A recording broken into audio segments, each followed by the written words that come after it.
Good. All right. So basically what we're going to do is, I talked to John the last couple of weeks, and he said that in previous years, some of you have done like the Myers-Briggs test, and I was just wondering if any of you have taken a personality test. You can raise your hand if you have. Okay, what kind of test have you taken? Okay. What about you? It was out of a book. Okay. Well, this one's it's called the True Colors test, and basically what it says is that we all have these 4 colors, and they're gold, green, orange, and blue. But there's a prominent color in each of us that shows through most of the time.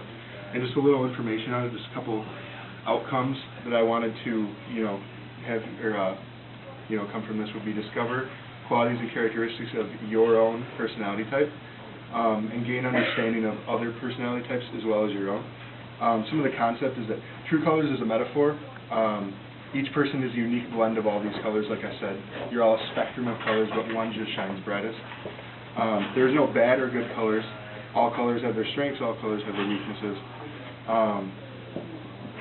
There are wide individual variations within each color spectrum. So say there's 2 greens, 2 people that end up being the green, but they can be completely different. They're green in different ways.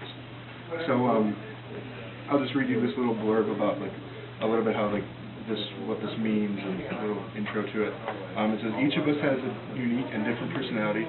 However, there are commonalities that we share. True Colors is an attempt to identify various personality styles and label them with colors. The model of characterizing personality types is based on many years of work by other researchers and psychologists. Essentially, it draws heavily on the work of Isabel Briggs Myers and Catherine Briggs and David Kersley. John Lowey, a student of Kersley, developed a system called True Colors, which uses 4 primary colors to designate personality types and achieve styles.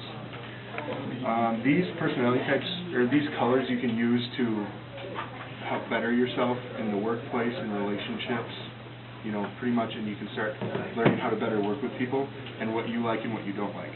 Basically, I wanted to start off with has any of you ever been in a situation where it didn't end the way you wanted it to? So, of course, just about everybody. Is anyone willing to share a situation like that? Okay, no. Well, I have one that I could share. A couple months ago, I bought a futon for my room at college. Me and my dad were putting it together. He insisted that he helps me because for some reason he doesn't think I can do things on my own. That kind of makes me mad, frustrated, so we both kind of went into it a little frustrated already. We ran into some problems, and we ended up arguing, and it took us 3 hours to get this easy futon together. So basically, if I knew different things about this personality test, my type, his type, we could have worked through it better. So, but what I want to do now is actually administer the test. So I'm going to hand you all the actual test. If you want to take one and pass it around. So basically what it is that there's going to be 4 columns, and there's a group of words in each of the boxes. I'm going to use this as a So there's a group of words in each of the boxes, and basically is that you're going to number from 1 to 4 how well it describes you.